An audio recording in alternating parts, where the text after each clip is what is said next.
Hi everyone, welcome to your training on common grammatical errors. My name is Frida Arenos and I am the Director of Resources and Training for the Journal of International Service, JIS. I hope you will find this training useful not only as a member of JIS, but also as a student of the School of International Service. Please let me know if you have any questions or if any of the information found within this training is counter to what you have learned from professors or other sources. The information here has been adopted from a multitude of sources, including the Chicago Manual of Style Grammar Guidelines and the AU Writing Center's Easy Writer 5th edition by Andrea Lunsford. Please feel free to use this training as a resource and guide throughout your time here at AU. It will be helpful to have the handout entitled Common Grammatical Errors, as it provides a summary of what we will discuss during this training. This handout was provided in your packet of JIS onboarding materials. For this training, I've provided a recording of each slide for those who would like to listen along. Of course, the information I've recorded is almost exactly the same as what appears on the screen, so if it is easier for you to mute the recording and read along instead, that is perfectly all right. This training is designed to cater to those of both audio and visual learning styles, so please do what is best for you. At the end of this training, you will be required to take a short 15-question quiz, the questions of which I have created from information directly pulled off the slides. I would allot about 30 minutes to complete both the training and the quiz together. Again, if you have any questions about this training or about the resources and trainings I offer in general, please do not hesitate to contact me directly. My contact information can be found on the last slide of this training. All right, let's get started. Why is grammar so important? To begin, I want to outline why I believe outstanding grammar is key to your success. As a professional in government for over 7 years, I've seen firsthand the ill effects of poor grammar and sloppy work. I can tell you as a working professional that good grammar is absolutely key to success in the long term. But as I have outlined here, as a graduate student, you've made the choice to embark on a professional journey that enhances your legitimacy in your chosen field. To fulfill this goal, you must build credentials. This can only happen by enhancing your personal credibility, which of course begins with the power of writing. Excellent writing skills are critical to most jobs, and without stellar grammar, employers and organizations will pass you by. If you want to make it in this world, it is imperative that your writing, hence grammar, be polished and outstanding. Make no mistake, sloppy grammar, including on resumes and in cover letters, will make for much difficulty in landing a job. It will also hinder your best chances for excelling quickly in the field of international service. Okay, let's go over an outline of this presentation. Listed here are the most common grammatical errors found in student academic writing.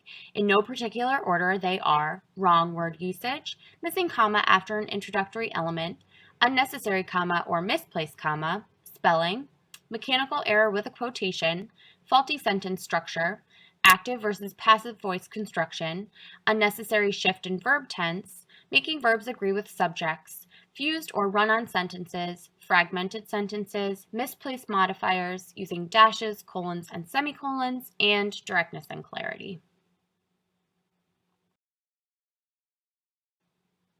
First, let's discuss word usage. In an age where most work is completed on the computer, typing quickly can result in spelling errors and wrong word usage. Unfortunately, wrong word usage can make for a sloppy and/or confusing product. It is therefore vital that you read and reread your work to check for clarity, as spell check and autotype functions will often choose incorrect words. Let's take a look at some examples. Prescience versus precedence, accept versus accept, allusion versus illusion, principle versus principle, then, than, emigrate from versus immigrate to. Here's a few others: climactic versus climatic, capital versus capital, and on and on.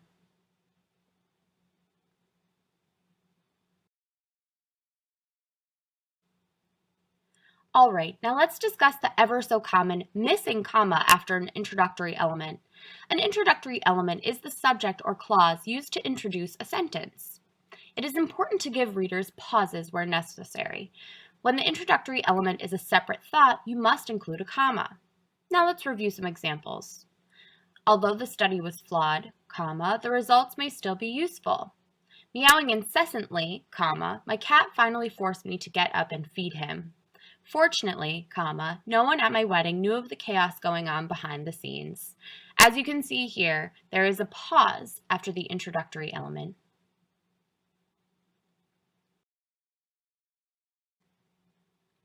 Number 3 on the list is the use of unnecessary or misplaced commas. It is common for students to overuse the comma, which can seem confusing to the reader. Do not overuse the comma. A comma is not needed before conjunctions in compound constructions that are not compound sentences. Refer to the following examples. Many parents of gifted children do not want them to skip a grade. As you can see here, there are too many pauses. The correct version reads, many parents of gifted children do not want them to skip a grade. As you can see, we don't add unnecessary pauses, hence commas. Next, a comma can be used when listing items in a series. You can use them to separate each item, including before the last item in the series. This is very important. Let's look at an example. All the cafeteria's vegetables, broccoli, green beans, peas, and carrots, were cooked to a gray mush. As you can see here, there are commas after broccoli, green beans, and peas. Lastly, commas should be used to separate two or more adjectives that relate equally to the noun. For example, the long, twisting, muddy road led to a shack in the woods. As you can see here, there is a comma separating long, twisting, and muddy.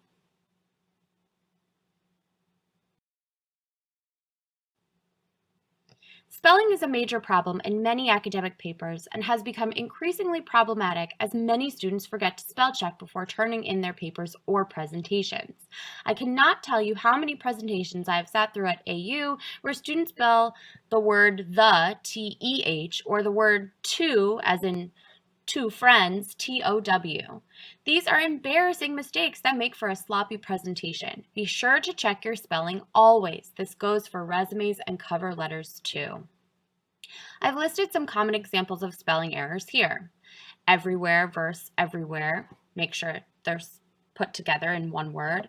Ronald Reagan versus Reagan, R-E-G-A-N, is of course incorrect. Misspelled has two S's. Be careful there. Government, oftentimes people forget the N in government, or they put it after the M. Tomorrow, very common mistake here. There is one M, not two. Separate versus separate. Make sure you have your A's in there. And receive. I before E, except after C.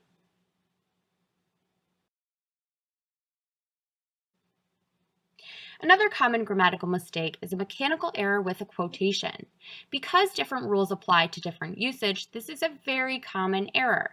What you need to know is when you are quoting directly from a resource, the quotation should be placed outside of the comma or period. When referring to a piece of work or item as a separate clause, the punctuation goes inside the comma or period. Some examples are listed here. Don't compromise yourself, said Janis Joplin. You are all you've got. Notice how this is a direct quote, and therefore the quotation marks are placed inside of the comma and period. And then this example, what is the theme of A League of Our Own? My favorite movie, by the way. Notice that because a specific work is referred to here, the quotation marks are placed inside the ending punctuation. Another common error is faulty sentence structure. Sentences that begin with one kind of structure and change to another are confusing to readers, such as when there are multiple subjects and verbs and/or tenses in one sentence. To avoid this, make sure each sentence contains just one verb and subject, and that the subject and its predicates make sense. Predicates, by the way, are the clauses that describe the subject in a sentence, such as the verb. It's also important that comparisons have clear meanings, and that when you join elements like subjects and verbs, make sure that these elements have parallel structures. Refer to the following examples. First, an incorrect example. The information which high school athletes are presented with mainly includes information on what credits needed to graduate and thinking about the college which athletes are trying to play for and apply. As you can hear, this is confusing to the reader. The correct version should read something like, high school athletes are presented with information on what credits they need to graduate, which colleges to try to play for, and how to apply.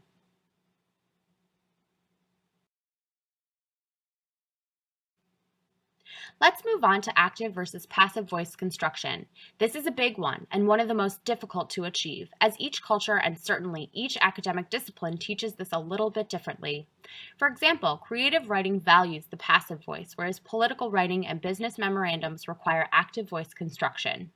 First, let's clarify what I mean by voice. The voice is an important element of the sentence that describes whether a subject is being acted upon or acting.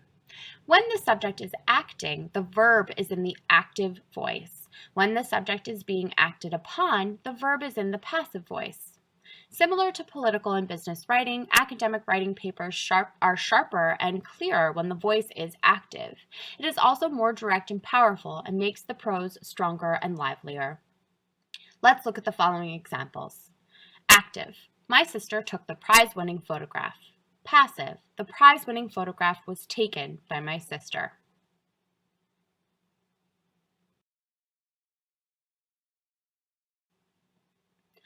Another common grammatical error is an unnecessary shift in verb tense. It is important that you do not shift the tense of verbs in the same thought or in the same paragraph. This is not only confusing to readers, but it makes for poor writing. Keep your tenses consistent unless you change the thought or context. I've listed some examples here. First, incorrect. Helen was watching the great blue heron. Then she slips and falls into the swamp. Helen was watching the great blue heron. Then she slipped and fell into the swamp. That's the correct version.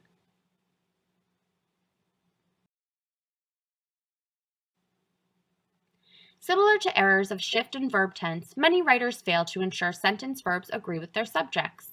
A linking verb, meaning the verb that applies to the noun, should agree with its subject. This is a very common error that again makes for confusing and/or sloppy writing. Some examples of this are the following. First, incorrect. These 3 key treaties is the topic of my talk. Is here is highlighted as this is incorrect. The correct version should read, these 3 key treaties are the topic of my talk. Another example, incorrect. Betty's passion were the amphibians. The correct version, Betty's passion was the amphibians, as passion is singular. Next, let's look at fused or run-on sentences. A lot of academic writers struggle with this as they often try to crunch a lot of separate bits of information into one large thought. When you use too many run-ons or fused sentences, the opposite happens. The thought is actually confused or lost altogether. It is therefore important that you watch out for sentences that should be separated by a comma or made into 2 or more separate sentences. Here are some examples. Incorrect. Aaron's paintings seem simple, they are very sophisticated. Correct. Aaron's paintings seem simple, but they are very sophisticated. See here how we separated the 2 thoughts by a comma and adding the word but. Another example, incorrect this time.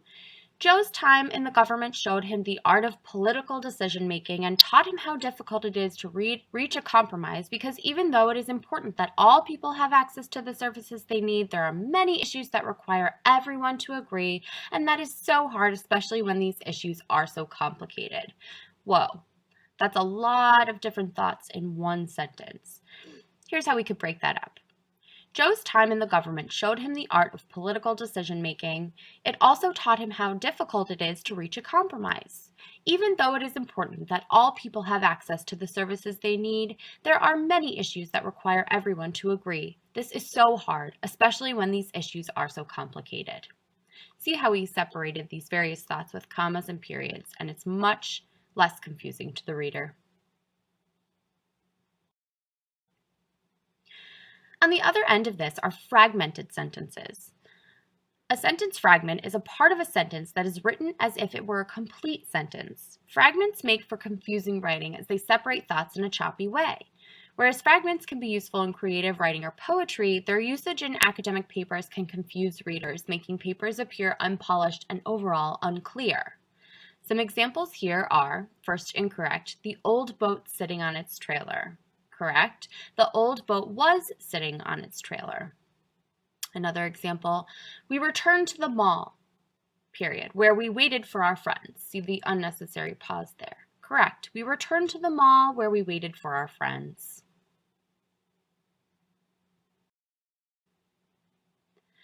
Our next common grammatical error has to do with misplaced modifiers. A misplaced modifier is a word, phrase, or clause that is improperly separated from the word it intends to modify or describe. To be an effective writer, modifiers should clearly refer to the words they modify and should be positioned close to these words. The writer actually creates confusion and ambiguity when modifiers are not placed closely enough to the words they modify. Similar to active versus passive voice, the correct placement of modifiers is essential to outstanding academic writing. Let's look at some examples of this. First, incorrect. Billowing from the window, he saw clouds of smoke. He saw clouds of smoke billowing from the window. Incorrect. Nixon told reporters that he planned to get out of politics after he lost the 1962 race. Correct. After he lost the 1962 race, Nixon told reporters that he planned to get out of politics. Other common grammatical errors are found through incorrect usage of dashes, colons, and semicolons. Let's go over the proper usage of each one. Dashes should be used to insert a comment or to highlight specific material in a sentence. For example, it is impossible for me to remember all of the details of my wedding, dash. The day was a blur from start to finish, dash, but at least we will have the video. Colons, on the other hand, should be used to introduce an explanation or an example of something, or a series, a list, or a quotation. Refer to the following example. For my wedding, the women in my life gifted me the 4 following items, colon. My grandmother's hoop skirt, a diamond necklace, diamond earrings, and a diamond and sapphire ring. Lastly, semicolons link two similar thoughts by creating a pause that is stronger than a comma, but not as strong as the full pause of a terminal period.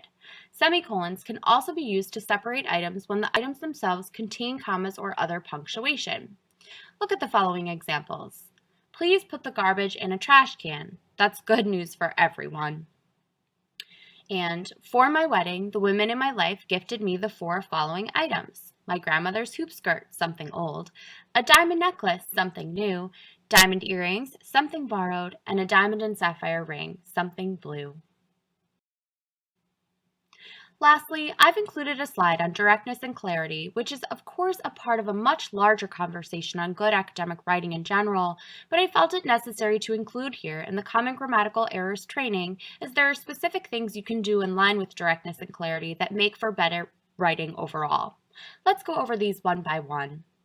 First, to achieve directness and clarity, you must consider your audience. Are you writing or presenting to those who you already know, or who already know about your topic? Or are you writing and presenting to a group of students who have never heard about your topic?